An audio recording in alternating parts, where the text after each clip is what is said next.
least once a week from the book that is called Zera Shimshon.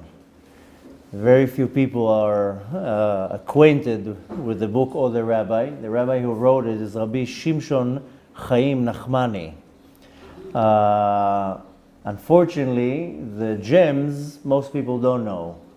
Mainstream, they learn certain teachings, and then there are gems, literally gems out there that most people don't know, that if you mention their names, never heard.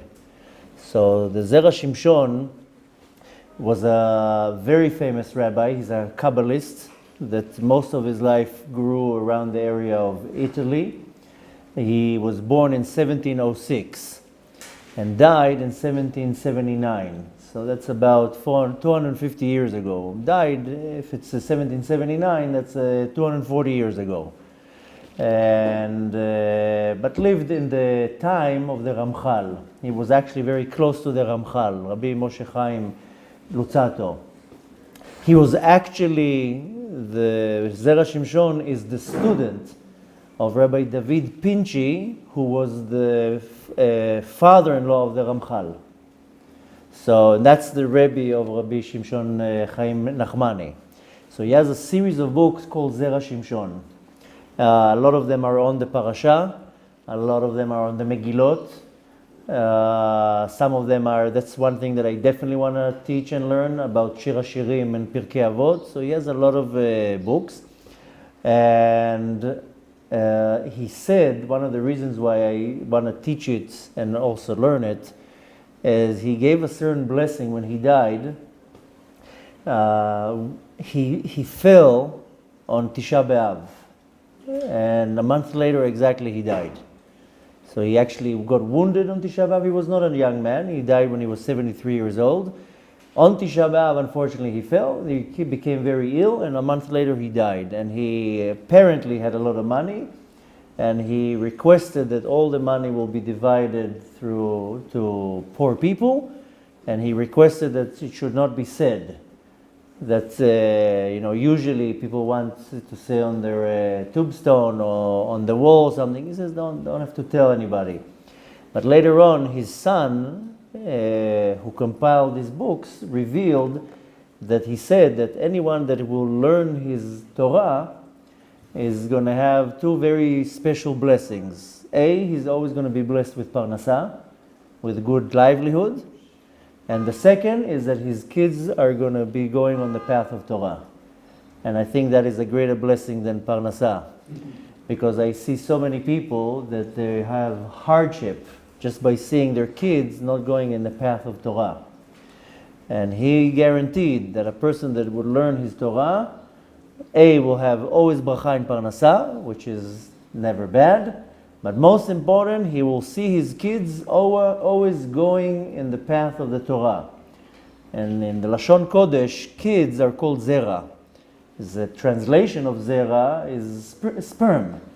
But you see, when we talk about Avraham Aveeno, we say Mizera Avraham, from the sperm of Avraham. I know it doesn't sound so nice, sperm, seed, but that's in Hebrew it's an appropriate word, an accurate word for offspring. So I don't know if that's the reason why, but his books are called Zera Shimshon, the offsprings of Shimshon. His name was Shimshon Chaim. So, and his books are called Zera Shimshon. And very, I don't know why, a lot of people don't know, never heard of him, never heard of the books, and not so easy to get the books. But nevertheless, with the inspiration of a good friend, we decided we're going to start learning. There's a certain group of rabbis that I like learning from their books, and most people never even heard of them. And I think it's appropriate and about time that more people will start be acquainted to many other of the teachings that are out there that a lot of people never heard of them. There's a great Mekubal who's actually connected to the Zera Shimshon, and he's known as the Ramad Valley. And he has unbelievable books. Just this Shavuot, I started learning with my daughter. We had a class, my daughter and me, because I always learn with my boys. Now the daughter also deserves, and we were learning such unbelievable things from one of his books. So, Bezat Hashem, I think we should pay more attention to learn more from these books that are less known. They're not so common. But nevertheless, we're going to learn from the Zera Shimshon, specifically on the parasha. We're in Israel in Parashat Behaalotecha. I know in the diaspora, they're always lagging, always one step behind. So they're in Parashat Naso. But we're already in Parashat Behaalotecha, which has unbelievable mitzvot that we focus on. The class we had 2 days ago was specifically about the menorah. That's the highlight of the parasha. But there is a very powerful mitzvah that we celebrated a few weeks ago, and it's in this parasha, and it's of course Pesach Sheni, the second time that we celebrated Pesach, which on the surface a very simple mitzvah for the ones who were impure, didn't finish their conversion, far away on the road, they couldn't give the sacrifice of Pesach, they wanted the second chance, and we celebrate Pesach Sheni a month after Pesach, which, needless to say, signifies that everybody has a second chance. It's never too late. I spoke about it on Tuesday. I mentioned the famous story with Rabbi Chaim from Salant, that he went through the village market, and he saw very late at night that in the market all the stores were closed. Now you go in the market at night, you have these metal doors that are all closed. So he went through the market of the village, and he saw everything was closed, and he saw from one of the stores a light shining. So he went and looked inside, and he saw it was the shoemaker. It was very late at night. There was the light of a candle, and he was sewing and fixing shoes. And when he came into him, and he told him, "What are you doing? It's late at night. Everybody went home." So he told him, as long as the candle is lit, you can still fix. Oh, he took that and he says, this is unbelievable deep teaching. As long as the candle is lit, you can still fix. The next day in the morning after Tfilat Shacharit, he wanted to give some Torah over to his students, and he told them, Kol od haner dolek, efshar letaken. As long as the light is still on, the candle is shining, you can still fix. And of course, he's referring to the light of the neshama, the soul. Our soul is compared to a candle. Like Shlomo Melech says, Ner Havaya Nishmat Adam, the candle of Hashem is the soul of a person. Then as long as the candle is lit, as long as we're here, we can do. We can letaken, we can act, we can do tshuva, we can fix. So this is the idea behind the mitzvah of Pesach Sheni. So in this week's parasha, in Behaalotecha, we learn about this mitzvah. So we're going to learn the Zera Shimshon on the parasha is very short, I call it snippets. It's not a thing that will take you 2 hours to learn. Some of them are long, but the majority of them are very, very short. A lot of his teachings on the parasha is explaining in depth Rashi. Rashi, people think that he's just came to explain simple parts of the Torah. Rashi, there's unbelievable depth in the teachings of Rashi. This is not necessarily an on-the-surface commentary. I know for most people it's a simple commentary, but Rashi has very deep meaning behind things. And needless to say, very soon when Mashiach is going to come, we're going to learn much more deeper into the teachings of Rashi. There are several rabbis in the history that they really went into the depth of the teachings of Rashi. One of them in our generation was the Lubavitcher Rebbe. If you learn his Torah, you see that a lot of his Torah that he gave over was explaining Rashi. To some people, it's very boring. It's a lot of backwards and forth and comparing from different places. But nevertheless, Zera Shimshon also goes very deep into Rashi and many other explanations. So what we're going to do, we'll read a little bit from the text, and then we'll come to the conclusion and give over the message. So, in this week's parasha, there's a verse that says, "Vayikrevu lifnei Moshe ve'lifnei Aaron." A certain group of people came in front of Moshe and Aaron. And they said, hey, we are impure. We can't sacrifice the Pesach offering. What should we do? So it says as follows, V'yi anashim asher hayu tmeim, there are people that they were impure, v'yikrevu lifnei Moshe v'Aaron, they came closer to Aaron and Moshe. Now Rashi comes and says, Piresh Rashi, בבית המדרש היו יושבים שניהם יחד, כשנשאלה שאלה זו בפניהם. Moshe and Aaron are sitting in the Bet Midrash, in the yeshiva, and they're learning. And suddenly a few people walk in. Hello, can I ask the rabbi a question? Well, we're in the middle of the class, but okay. And they asked Moshe and Aaron, can you imagine the yeshiva of Moshe and Aaron? I mean, we're spoiled. We think we're lucky. Can you imagine walking into the yeshiva of Moshe and Aaron and see what they're doing there? Just imagine being a fly on the wall. But very soon, Mashiach is going to come. With Mashiach will come Moshe, Aaron, and many other great tzaddikim. I told you already, we're going to have an app, and it's going to give you the schedule. 6 o'clock in the morning, a class with Moshe Rabbeinu, the insights of the Torah. 7 o'clock, a class with Rabbi Shimon Bar Yohai, the mystical reasons behind so-and-so. It's 8 o'clock, will be a class with Arizal. So we're going to have an app. Ooh, I don't want to miss that class.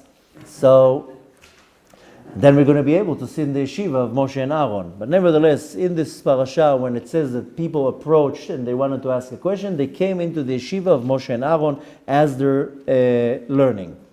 Now we have another time. This is what Rashi says. Very soon we're going to learn in a parasha called Pinchas. In Parashat Pinchas, there's a famous story with the daughters of Tzlofchad that came to him, to Moshe Rabbeinu, and says, wait a minute, everybody got a portion in Eretz Israel. We didn't get a portion because our father died and we're women. How come we're not getting a part in the land? So in Parashat Pinchas, when it's talking about the girls of Tzlofchad, it says, Gabei bnot Tzlofchad ktiv, vata'amodna lifnei Moshe v'lifnei Elazar. When they came to ask Moshe Rabbeinu, it says that they stood in front of Moshe and also in front of Elazar. Elazar was the son of Aaron HaKohen. So at the time of Parashat Behaalotecha, when it comes to the Pesach Sheni, they stood in front of Moshe and Aaron. Later on, when it comes to Parashat Pinchas, they're standing in front of Moshe and Elazar. Rashi likes to stop and say, whoa, stop right here. Pause. I want to know, what's the difference between the two? I told that so many times that most people, when they read the Torah, they run through the Torah. Very few people stop to say, wait a minute, it's different here and here. You know, somebody commented on the last video that we posted online on the parasha. I don't see the comments. There's an administrator that goes through all the comments. The junk throws, the smart ones approve, and the questions asks. So he asked me a question. Somebody posted a comment, and we just learned on Tuesday that Moshe Rabbeinu tried to build the menorah 4 times. Every time he built it, it broke. And he turned to Hashem. I don't know what to do. Hashem told him, take the gold, throw it in the fire, and whoop, the menorah came out. Somebody asked a question or made a comment, isn't that exactly what they did with the golden calf? They took all the gold, threw it in the fire, and whoop, and the golden calf came out. So, forget about right now the reason. Just the fact that somebody stopped and said, hey, I see a connection. That's it. That's how you learn Torah. If you don't stop to ask questions, what do you learn? You're just reading text. So Rashi reads the text and he says, wait a minute. How come in Behaalotecha, the ones who approached with a question, they stood in front of Moshe and Aaron, and in Pinchas, they're standing in front of Moshe and Elazar? What's the difference? Now that's already for us to learn. You learn Torah. If you don't come up with questions all the time, then what are you learning exactly? Look, for example, now we just celebrated Shavuot. We read the Aseret HaDibrot. This is, of course, read of Parashat Yitro. When again do we read the Aseret HaDibrot? Twice we read the Aseret HaDibrot in the Torah. The other one is in Parashat Ve'etchanan. Take now both texts, compare them, you see it's different. And how many people stop to say, wait a minute, in the original Aseret HaDibrot, it doesn't say like this and like that. So we're going to be very, if you want to really learn Torah, as you want to stop when you see something different, and what is the Torah trying to teach me? So Rashi is now pointing out, again, that in Parashat Behaalotecha, the people that approached to ask a question was standing in front of Moshe and Aaron, and in Parashat Pinchas, about Bnot Tzlopchad, Moshe and Elazar. Now let's see what he says. ותירץ רש"י explains, שם שתי תירוצים, he gives two explanations. בבית המדרש היו יושבים ועוד סירס המקרא, שבאו תחילה לאלעזר ואחר כך למשה. He gives an explanation. We're not going to go into the Rashi right now, we don't have time to go into the Rashi, but Rashi says that two explanations why this thing happens. Now, we're coming and asking, again, we're not going into the Rashi. If you want, on your own free time, go to the Rashi in Parashat Behaalotecha, go to the Rashi in Parashat Pinchas, see what Rashi says. But now we have a question. Here he says, Makshim ha'olam. Ha'olam means where? Olam means the world. We ask a question. A person that learns Torah says, wait a minute, I read the Rashi in this parasha and I read the Rashi in Pinchas. Now I ask a question. Lama gabei shelat meim lo tiretz? How come when it comes to the ones who are impure in our week's parasha, Rashi didn't give an explanation? Sheshalu tchila la'Aaron. Why did they ask first Aaron? There's hierarchy, by the way. Nobody's able to go into Moshe Rabbeinu. Hey, Moshe! What's going on, Moshe? I have a question for you. This is Moshe Rabbeinu. You don't approach Moshe Rabbeinu. In the beginning, everybody approached till Yitro came and told Moshe Rabbeinu, what are you doing? What are you doing? You're not going to be able to deal with this. Why don't you appoint Sarei Alafim, Sarei Me'ot, Sarei Chamishim, appoint hierarchy of judges and rabbis, and they will go first, the easy question will go to the first line. They don't know, they'll turn it over to the next line till it comes to you. So here, Rashi says, in our week's parasha, they didn't go to Moshe, they went first to Aaron. Va'or yekarot, he's quoting now a book, we mentioned in the beginning of the class about different books and different rabbis that nobody ever heard of. There is a book, it's called Or Yekarot. Or Yekarot is the nickname, so to say, of a certain rabbi that we don't know 100%, but some say he's the grandson of the Arizal, some say he's the great-grandson of the Arizal. His last name is Luria. But nevertheless, he has a certain line of books, it's called Or Yekarot. And this is one of the gems that for some people they never even heard of.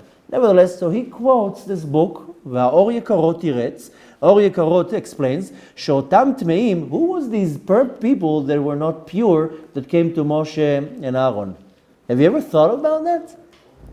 Moshe and Aaron, everybody knows the story that there were people that were impure and they came to Moshe and Aaron. Who are these impure people? I mean, if you're really following the Torah, you should know it like that. Can you think of who are these people who are impure that came to Moshe and Aaron? I will help you. It's Mishael and El-Tzapan. You know who's Mishael and El-Tzapan? The cousins of Nadav and Avihu that in Parashat Sheni, when Nadav and Avihu, they die, what does Moshe say? He calls the cousins, take them out. Remember the story? That's Mishael and El-Tzapan.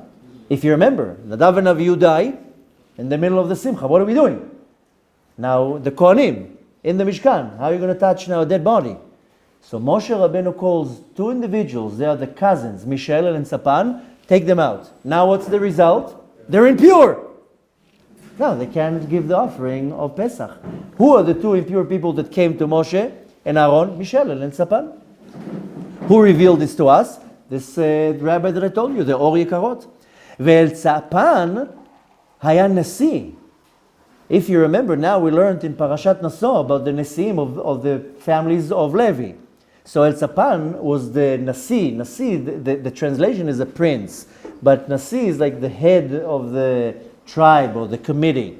So El-Tzapan was the Nasi of Mishpachat HaKehatim. Now we find, let's go to the Talmud, in Masechet Sanhedrin, in Tractate Sanhedrin, right in the beginning, second page.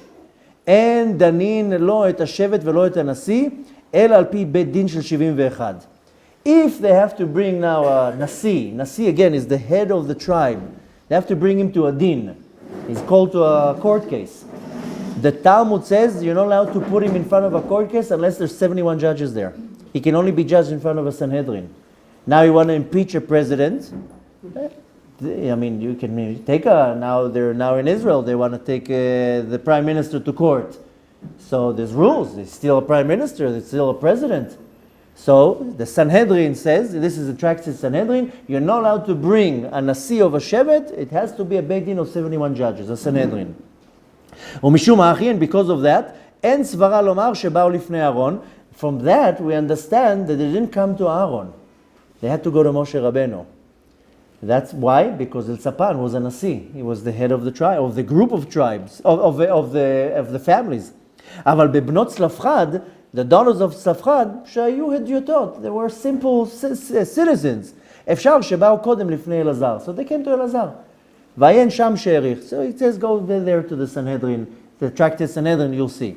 So when we're asking a question, why El Tzapan and Mishael came to Moshe and Aaron, straight to Moshe and Aaron, and Bnot Tzlafchad, they came to Elazar, later on to Moshe. They came to Elazar, Elazar says, I don't know, let me ask my superior. So he went to Moshe. Here, they went straight to Aaron and Moshe. Why? Because El Tzapan was a Nasi. Now he continues, he says, V'lo yitachen, it doesn't make sense. The בפרק כמה the Sanhedrin, in the same chapter in Sanhedrin, it says, Lotnan, we didn't learn, אין דנינו את הנשיא, we don't judge a Nasi, רק השבט והכהן גדול ונביא השקר. So he says, that doesn't make sense, because we don't judge a president. You know who we judge? We can judge the Kohen Gadol, we can judge the tribe itself, and we can also judge a Navi Sheker, a false prophet. ואף אלו הנמלי בדיני נפשות, אין דנין אותם אלא על פי בית דין גדול של 71. So here, he's now going into a little bit of an argument. It doesn't make much sense what you're saying, because in the same Talmud we find that you don't judge a head of a tribe or of a family. Rather, you can judge a certain group of people, but that's also in front of a Sanhedrin, in front of a Beit Din, a court that has 71 judges. But that's when it goes to Dinei Nefashot. Dinei Nefashot is rules that has to do with people. He says, "Aval bedinei mamonot," when it comes to money, in laws that has to do with money, hareihem kechol Israel. When it comes to money, everybody is equal. When it comes to something personal, then it depends who the person is. There's a big difference if he's a simple person, or a head of a tribe, or a Kohen Gadol, something serious. Then, yes, put him in front of 71 judges. Give him their honor and their respect. But when it comes to money, you're equal like everybody. I don't care who you are. You can be a millionaire, you can be a president, you can be a Kohen Gadol. You're equal to us as everybody. You go into a regular Beit Din. Just imagine how hard it is to judge somebody that needs to be in front of 71 judges. How do you make it such an assembly? It's not so simple to go and stand in front of a Sanhedrin. A regular Beit Din, anybody will go through. So anyways, when it comes to Dinei Mamonot, when it comes to money, Harei hem kechol Israel v'danim otam b'shlosha. They're like equal to any other person, and a Beit Din of 3 judges is more than enough. Don't need more than that. V'hachi pasak Rambam, and according to that, also the Rambam brings a psak din. You can find that in Perek A, in the 5th chapter, Milchot Sanhedrin, when it comes to the laws of Sanhedrin, first halacha, and he sends you to the reference. Go see what Rambam, how he made the law here, and finish it. Okay. So what do we want to learn from that? What does Rashi trying to tell me here? We find in the Talmud, sometimes you give permission, ladun, you give permission to judge, but not to teach. There's a very big difference between judging and teaching. As it says in Sanhedrin, it sends us again to a reference in Tractate Sanhedrin, 5th page, Yore Yore, Yadin Yadin. Yoreh means to teach, Yadin means to judge. And there are different types of rabbis. When a person wants to become a rabbi, to get an ordination, the lowest of all is called Yoreh Yoreh, is that you're allowed to teach, but you're not allowed to judge. You want to become a judge? Now go and learn Dayanut. Now go take another 11 tests. Then you get another type of ordination that is called Yadin Yadin. Now you become a judge. That's a whole different type of ordination. In our generation, it's a little bit different. Once, at the time of, for example, of Rabbi Meir and Rabbi Shimon Bar Yohai, they got their ordination from Rabbi Akiva. You know how many years they had to study to get an ordination? 60, 70, 80 years? Then they get an ordination. You think Rabbi Shimon Bar Yochai got his smicha when he was 19 or 20? Rabbi Akiva gave the ordination to Rabbi Shimon Bar Yochai and Rabbi Meir at the same day, at the same time. The story says that this is going to show the humility and the level of Rabbi Shimon Bar Yochai, that of course everybody knows who's Rabbi Shimon Bar Yochai. And this story is always mentioned and said when a person needs to get a good dose of being humble. Because many times when I feel that I'm great or I'm number one, I should get some respect or some recognition, and then somehow Hashem will turn it around that I'm not in the spotlight and somebody else gets the recognition, and then I feel very bad. So the story says that when Rabbi Shimon Bar Yochai got the ordination, the smicha lerabbanut from Rabbi Akiva brought into the room first Rabbi Meir. And he gave him his ordination, then he called Rabbi Shimon Bar Yochai and he gave him the ordination. So it means that Rabbi Meir got the ordination, the smicha, before Rabbi Shimon Bar Yochai. But Rabbi Shimon Bar Yochai was a little bit like, I thought I'll get it first. I mean, aren't I a little bit better? I should get it first. So he was, his face went a little bit sour. So Rabbi Akiva said to Rabbi Shimon Bar Yochai, it's enough that me and the Creator know who you are. מספיק שאני והקדוש ברוך הוא יודעים מי אתה. We know who you are. Nobody else needs to know how great you are. So he shut him down. What's interesting here is if you look at this saying from the Talmud, you see something even deeper, that Rabbi Akiva says to Rabbi Shimon Bar Yochai, it's enough that me and the Creator know who you are. Meaning, you don't even know who you are. You don't even know your level. I know your level. That's what Rabbi Akiva, his Rebbe, says. And Hashem knows who you are. You don't even know it. You think you're great. You're 10 times more great than what you are. So this Gemara is always mentioned when a person is pushed from the highlight or from the spotlight, and that's okay. Hashem knows who you are. That's enough. But nevertheless, that's the original smicha. You learn under Rabbi Akiva for 60 years, then you get an ordination when you're 80. Not like today. But nevertheless, even today, you want to become a rabbi, there's different levels. So the first, and so to say, the simple one is called Yoreh Yoreh. You're allowed to teach. But Yadin, that's already a high level. You have to learn to be a Dayan, depending where you're going to your test. Sometimes you have to learn 7 years, 10 years, 11 years. There's about, depending where you get tested, 11 to 15 tests. That's already a much higher level. But then you can already sit at a Beit Din and be a judge. But nevertheless, so we say here, according to what Rashi says, sometimes you're allowed to teach, sometimes you're allowed to judge. And this is the Psak Halacha, this is the law that Rambam brings it down, and he quotes the place. You can find it in Perek Daled, in 4th chapter, in Hilchot Sanhedrin, Halacha Chet. Now, he says as follows, Mishu Chacham, a person that is a sage, a Chacham, Yesh lebeit din liten lo reshot ladun velo leorot. If a person is a chacham, a sage, the Beit Din can give him the ability to be a judge. He doesn't have to teach. To be a judge, it's not so simple.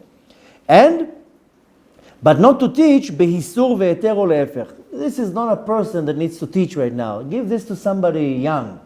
If a person is a chacham, is a wise, a genius, a sage, let him judge. He doesn't need to teach. Bring somebody else to teach. ולהפך. והחינמי, and the same thing, יתרו לא נתן עצה למשה אלא להעמיד דיינים לדון דייני ממונות. That's what Yitro said. Yitro said to Moshe Rabbeinu, you are teaching people here what's allowed and what's not allowed. Appoint yourself a few people, let them teach them. You has to be a dayan. You have to ladun when it comes to serious things. To teach what's allowed, what's not allowed. People came to Moshe Rabbeinu. Am I allowed to do this and that? Yes. No. This is not appropriate to Moshe Rabbeinu. Ask Moshe Rabbeinu. Serious things.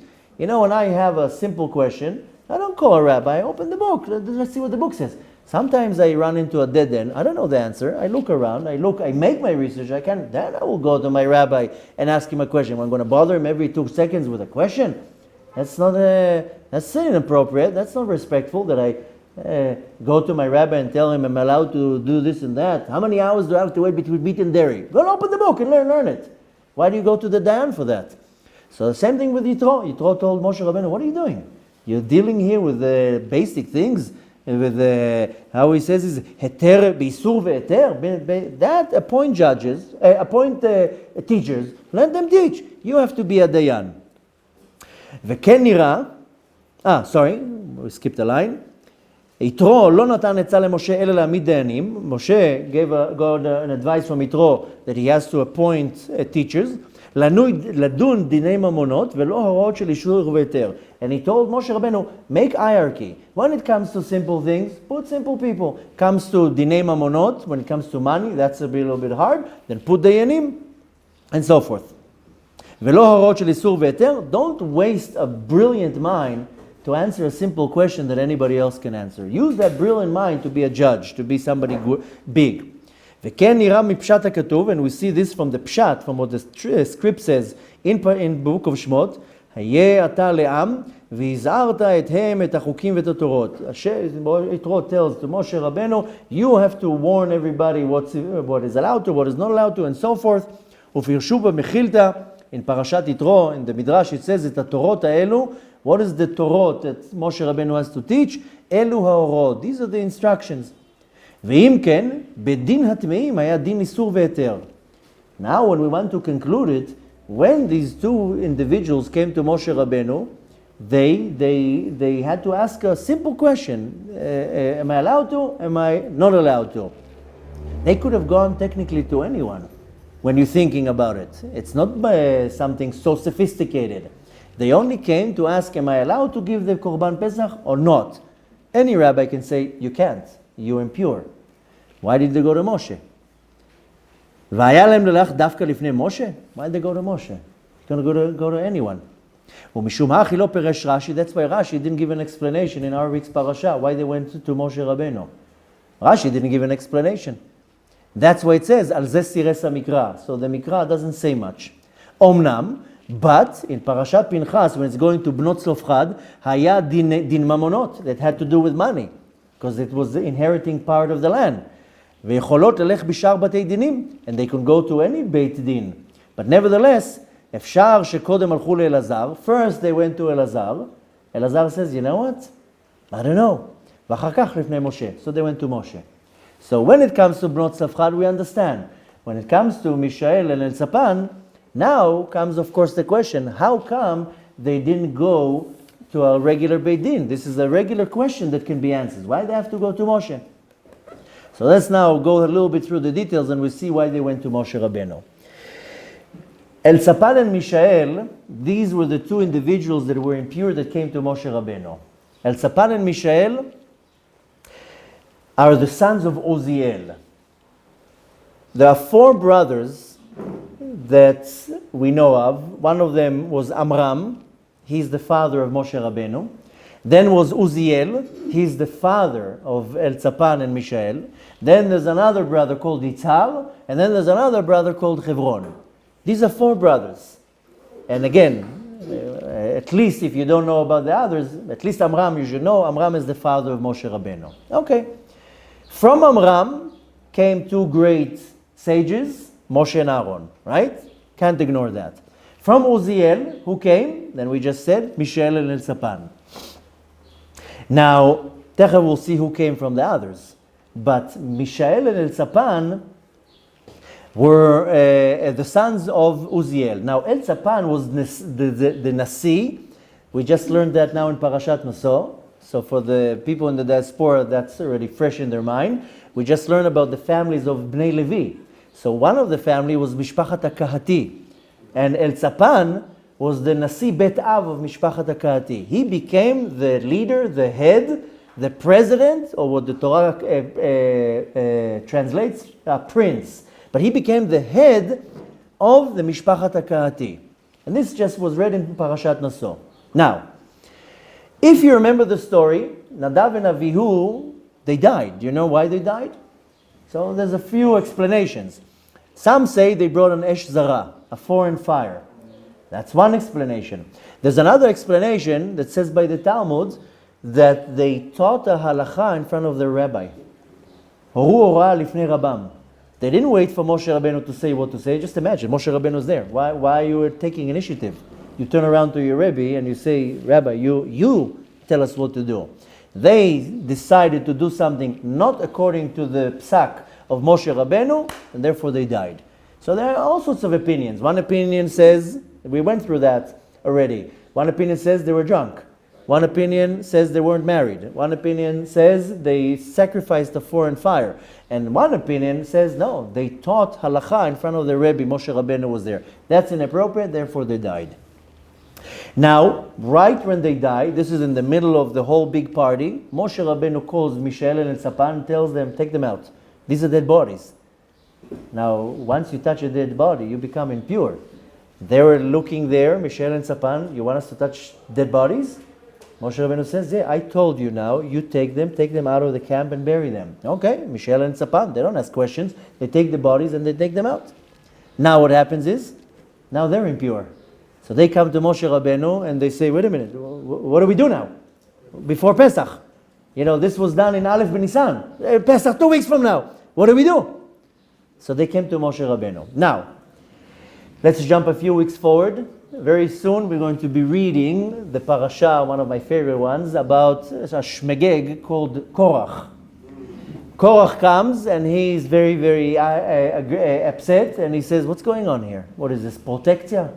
What is this, mafia? What's going on here? I'm not happy with what's going on here. What did Korach say? Korach says, Arba achim yesh. There are 4 brothers.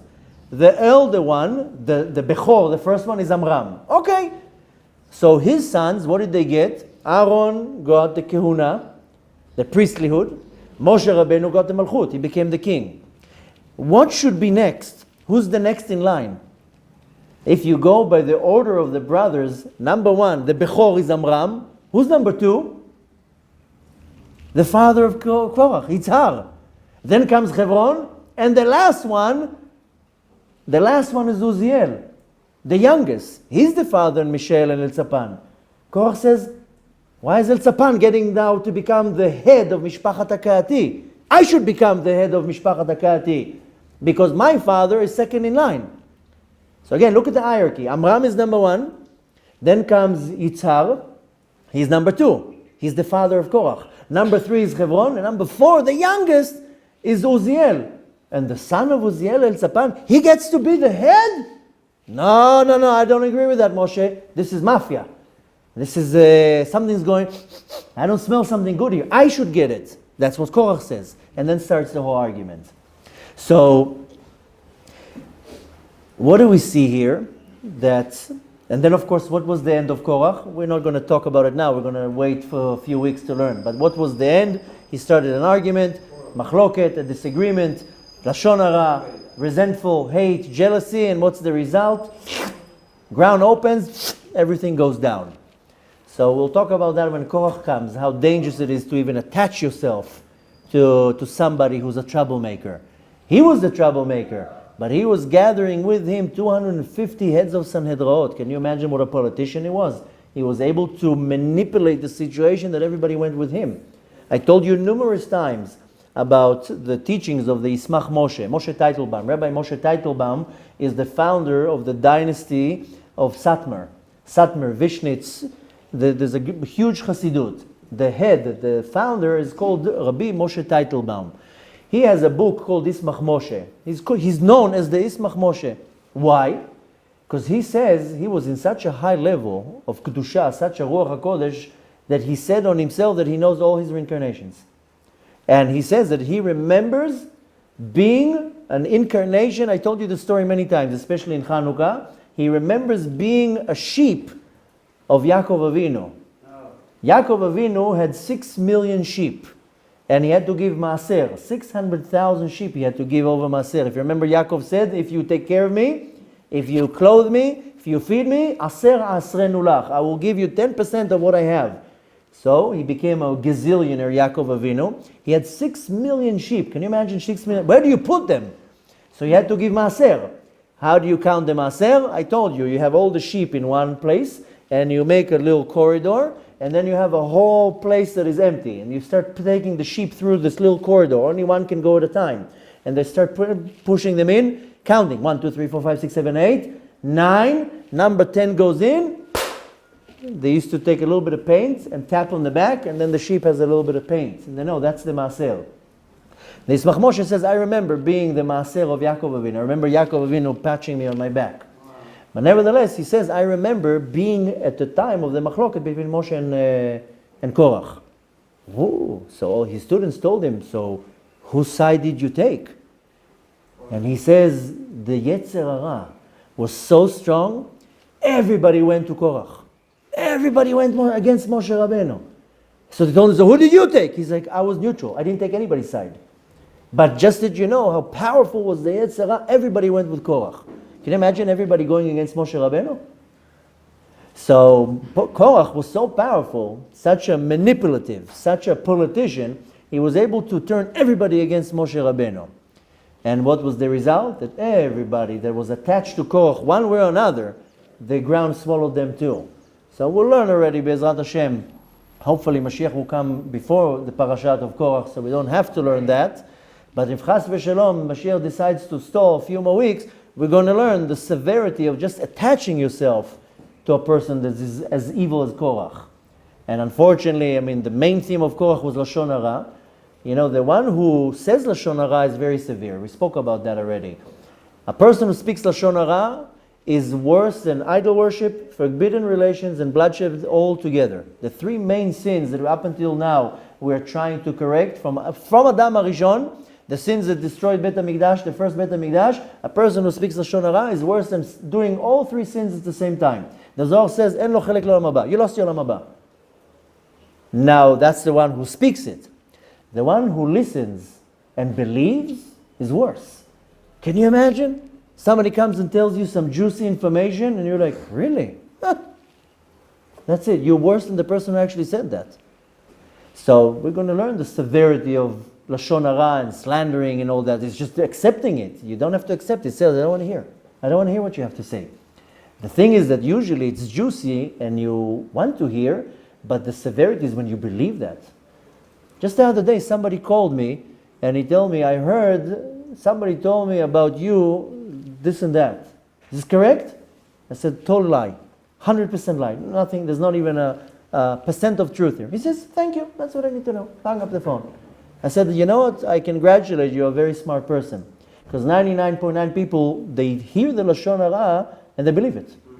And now they're looking at me in a horrible way. You were smart. You came and asked me, is it true? No. Okay, that's what I need to know. I just need to hear it's not true. So what do we want to take from all this? Elzapan and Mishael were impure. They came to Moshe Rabbeinu. The difference between Elzapan and Mishael and Nadav and Avihu, and of course Korach, Nadav and Avihu took matters into their own hands. Instead of saying, no, let me ask my Rebbe. I don't do anything without asking an authority above me. Mishael and Elzapan, they asked an authority above them. They didn't decide what to do. You think Mishael and Elzapan were two ignorant individuals? They're from the Mishpachat Kahati. They're from the tribe of Levi. They knew enough.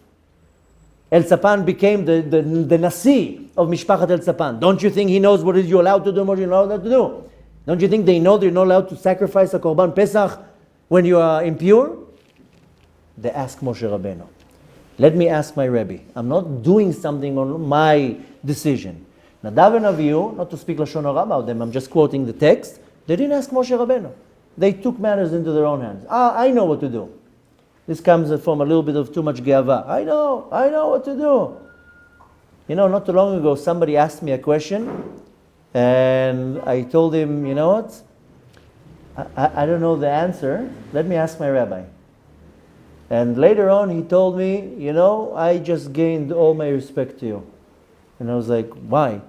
I didn't give you an answer. Gained or lost? Gained. He told me, I just gained all my respect to you. And I told him, but I didn't even give you an answer. Why gain any respect? He says, because you didn't know the answer and you told me I have to ask my rabbi. If you would just throw out an answer from arrogance, then okay, maybe you would give me the wrong answer. Maybe you would lead me wrong. But the fact that you says, I don't know, I have to ask my rabbi, there's somebody above me, he's like, now I actually have respect for you. Because you don't just do whatever you want. You ask somebody that is above you. Everybody has somebody above them. Moshe Rabbeinu is the only one. That's why he got the title Rabbeinu, by the way. He's the only one. He asked Hashem. And you think Moshe Rabbeinu knew everything? Even now, here in Pesach Sheni, Moshe Rabbeinu says, let me ask Hashem. And he turns to Hashem, dials 1-800-God. Hashem, what do you do in a situation like this? So, Moshe Rabbeinu gets the answer from Hashem, we'll do a Pesach Sheni. So we see here that, this whole holiday, it's not a godly holiday. It's a human holiday. We invented the holiday. Humans came to humans, Michel and Sapan, they come to Moshe Rabbeinu, what do we do? Moshe Rabbeinu says, let me ask the boss. The boss says, no, make yourself a holiday. Make a second Pesach. So we can take from here such gems. This is where you want to see the pshat of the Torah, the simple explanation that most people, I can guarantee to you, read Parashat Behaalotecha. In a few weeks, they'll read Parashat Pinchas. I myself, I would never even think, hey, why here Rashi says they went to Moshe and Aaron, and here they went to Moshe and Elazar. Who will pay attention to such a little detail? So what I want to take from that is, first of all, and most important, is that I don't do things I don't decide things. You don't make up things. Unfortunately, in our generation, people make up things. They make a new Torah. Whatever is comfortable for me. No, you're not allowed to. You ask your Moshe Rabbeinu, you ask your Rebbe, and you have to make sure that he's a real Rebbe. In our generation, unfortunately, there are many that are fake Rebbes. It comes very, very easy in our generation. And again, you have to know how to find the right rabbi. We spoke about it the other week, that we asked the question, who do you have to respect more, your father or your rabbi? So the answer was your rabbi, because your father brings you into this world, but your rabbi takes you to the next world. So, but you have to make sure you're finding the right rabbi. You can't follow any person that has a yarmulke and a beard. I told you when I became observant, I had a very hard time to find the rabbi, because the first rabbi that I found, in the beginning everything was amazing. Pearls were coming out of his mouth.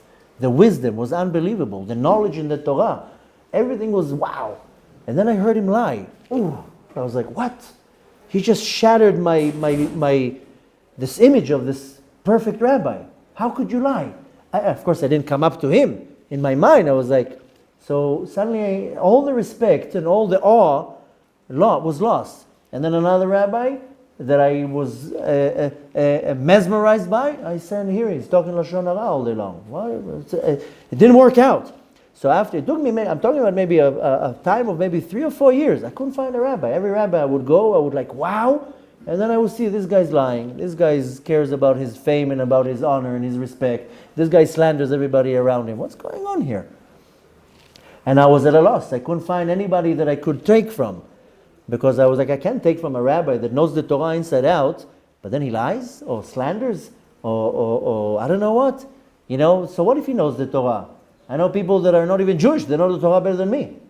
So what's the big deal? You can be a learned and learn the Torah. You know it good. And I was praying to Hashem, find me the right rabbi. I need a rabbi to lead me. I'm walking in the darkness here. And I met randomly this person, and he told me, why are you so upset? I said, because I can't find a real, true rabbi. And he told me, and I told him, maybe you can give me some advice. And he gave me a few words of advice. And that's the key, how to find the right person. One of the things that he told me a few things, but one of the things he told me, a real rabbi, his entire agenda is just to bring peace. A real rabbi. If you see a rabbi that his agenda is to create a disagreement, an argument, a separation, you run away from this person like fire. Needless to say, if he cares about his honor and respect and this or that, he gave me a few, and I was like, this is literally genius. Now, go and find such a person. It's like finding a needle in a haystack. To find the real deal. And I know it sounds not nice and a lot of people get offended, but in our generation, the majority are not the real deal. The majority are fake. That's at least my opinion, and it's based on my experience, not on anything else. The majority is all fake. It's all about money and fame and power and control, and I have to be in the spotlight, I'm the smart one, and so forth. So the point that we want to take from that is, first of all, you have to find the right person to take you to the right place, because the Korach also had a beard, by the way.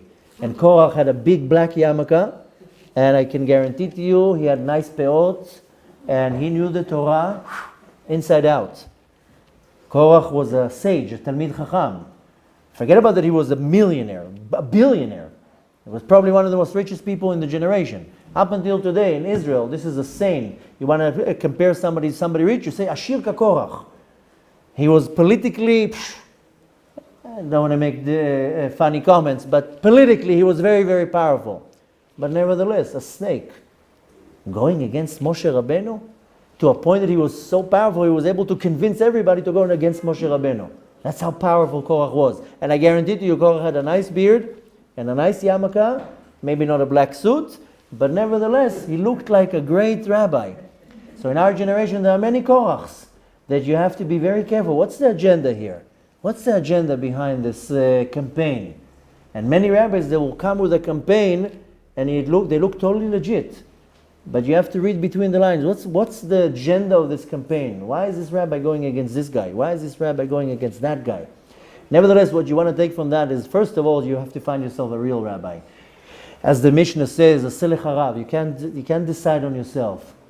But nevertheless, you don't make decisions by yourself. Even if you know the answer, you go and ask an authority. You know, many times my wife will ask me a question, and I will tell her we have to go to the Rav to ask. She was like, I'm asking you. I have an inn. I don't need to go to the Beit Din. I have a Rav at home. I said, no. I'm not a Rav. I'm a teacher. A Rav is in the Beit Din. Like I told you, Yore, Yadin, Yadin. There's a whole different thing. A Rav in the Beit Din is a whole different level. I can come and tell you, yeah, this is not allowed to. But the Rav in the Beit Din has to give the psak. You know, for example, one example out of many, when a woman, before she goes to the mikveh, she has to check that she's clean. And if the woman sees a little stain of blood on the cloth, on the underwear, on the sheet or whatever, she has to go to the Rav and to check the stain. To see if the stain can be, sometimes it just can be dirt, not always it's blood. If it's blood, then she's impure, she can be with her husband. She will have to push the day of the mikveh and so forth. You know what David HaMelech used to do all day long? Look at cloths full of blood. That's what David HaMelech, they used to bring the blood to David HaMelech. You would think David HaMelech is looking at cloth of blood. Yeah, David HaMelech sits and look at it. Now, you can look at the blood and say, yeah, it looks to me like blood. Go to the Beit Din, because the Rav, if the Rav says, Tehora, you clean, in Shamayim they accept it.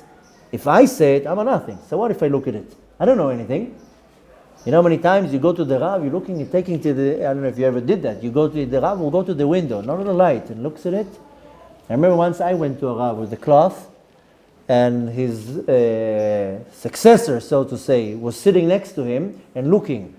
You know that you have to, in order to be ordained, to be a Rav that gives a psak for a ketem, for a stain, you have to do 1,000 b'dikot. 1,000 times you have to look at b'dikot and to be able to get the level to say, okay, this is pure, this is impure. So a person, the husband in the house, can know many, many things. But sometimes you need to go to the Beit Din, so the Dayan will say, tahor, pure. That's it, I have approval from above. It's a whole different level. So doesn't matter who you are, how much Torah you know, certain things you ask above. You don't take things onto your own hands. You don't make your own decisions. You have to go to an authority, the right authority, and say, this is the situation, what do I do? So we want to take from that, besides the fact of Pesach Sheni, that Pesach Sheni is a great mitzvah, that like I started, kol od haner dolek efshar letaken. As long as there's an opportunity, you can fix. And you know what? Just yesterday, I met a certain individual, probably in his, late 60s, and he was talking to me about tshuva. And you saw how he was almost on the verge of despair. I'm doomed. I told him, no. Yeah, you can live another 20 years. You know how much tshuva you can do in 20 years? There's never a lost situation. Today you can do tshuva. You found out you did something wrong. Don't wait for tomorrow. You do tshuva today. So I gave him a short story that when I became observant, I had to start working on certain things in my life. And one of the things that one of the first things that I had to work on when I became observant, I didn't put a yarmulke on. You know, only 3 years after I became observant, I went to yeshiva. In the beginning, I barely did anything. I had to work on myself. And one of the things, the first things that I had to work on myself was how I talked. Because every word that came out of my mouth was a curse. I'm sure you're familiar with how people talk, with all sorts of adjectives. Every word that comes out of the mouth is a B word, an A word, a C word, a D word. Now the words, every word that came out of my mouth was a curse. And I couldn't even listen to my own words. I said, how can I even pray when my mouth is cursing all day long? So I had to work on that. The next thing that I had to really work on is that I was constantly lying. So it was very hard for me not to lie. When you used to lie all the time, you're constantly lying. And I would say to somebody a lie, and 3 seconds later, oh, no, I didn't mean it. It's not the truth. It's not the truth. That's the truth. People thought I'm a little bit cuckoo.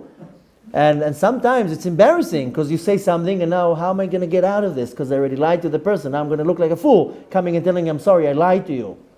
So, and that's where I learned, you know what? You have the opportunity now to correct. Don't wait for tomorrow. Tell the person right on the spot, I'm sorry, I shouldn't have said that. It's not correct what I said. It was rude what I said. Whatever it is, just in that line of saying. The point you want to take from Pesach Sheni is not only on the 15th day of Iyar. It's every moment is a Pesach Sheni. That you are able to correct something. Once you leave this world, that's it. You can't correct nothing. You have to come here to a rerun, in an incarnation, to do a correction. So first of all, we want to take that if I was impure today, okay, tomorrow I can do something. So never lost chance. But mainly what we want to take from this little piece from the Zera Shimshon is the importance to understand who do I go to be judged from. Sometimes it has to be in front of 3 judges, and it's enough. Sometimes it's something severe, it has to be in front of a Sanhedrin, 71 judges. But doesn't matter who you are. Even if you are Nasi, like El Sapan, who was the head of a whole family, he still goes and humbly he asks his Rebbe, Moshe Rabbeinu, what do I do? Even though I can guarantee to you he knew the answer. Nadav and Avihu, on the other hand, they didn't ask Moshe Rabbeinu. That's why, to the strongest opinion, that's why they died. Not because they were drunk or not married or they sacrificed a foreign light, a foreign fire. Because they didn't ask Moshe Rabbeinu. They're standing in front of the Rebbe and they moreh halacha, they're teaching something. Just the other day I was mentioning to somebody, we had a meal here, and one person was eating and another person was sitting, and the person that was eating told the person that was sitting, why are you not eating? He says, the rabbi didn't sit down yet. How can I eat now? The rabbi let him, he's running around here putting drinks on the tables or whatever, lets him sit, then I'll sit. And I was overhearing it, and I was like, you know, I would never even think of sitting before my rabbi sat. I would stand, and then my rabbi would sit, then I can sit. Sometimes people, they don't understand the relations that has to be. My rabbi is not my friend. I don't turn to him like a pal. Hey, Moshe, it's not, he's my rabbi. I have the utmost respect. I don't look at him. I don't ask questions. I don't interfere. Why? He's my rabbi. He's the one who's teaching me what to do the right thing. You think he's my friend? You think we chat? Or we have, how do you call it, regular conversation? No. Questions, chat, straight to the point. 2 minutes and over. So the point we want to take from that is to know that there's an authority above me. I don't make rules. I don't make decisions. I don't take on myself, oh no, that I know, that's okay. No, don't be so sure. Go and ask a Rav, and he will tell you what's okay and what's not okay.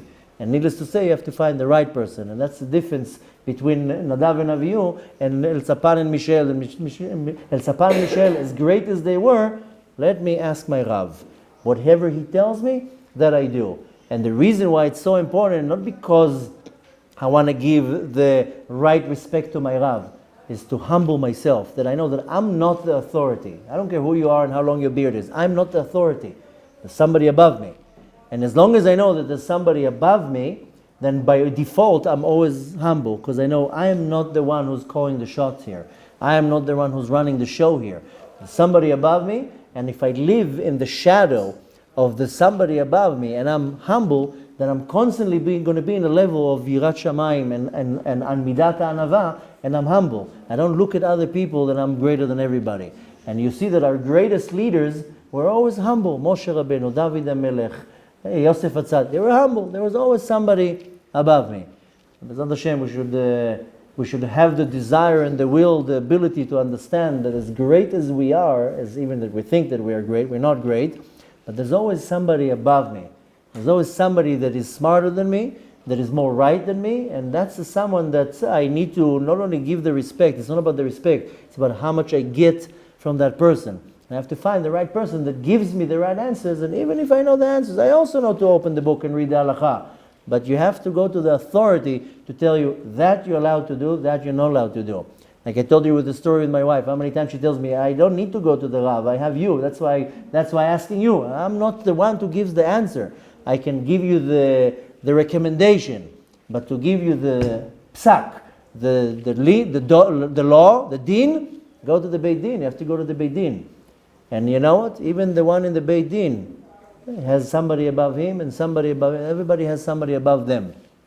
Bezrat Hashem, we should have the midat anava to constantly to understand that there's somebody above me. Needless to say, the Kadosh Baruch Hu. And Bezrat Hashem, we should be able to constantly be able to apply the Pesach Sheni in our life to know that kol od ha'oner dolek, as long as the candle is lit up, אפשר לתקן, we can correct.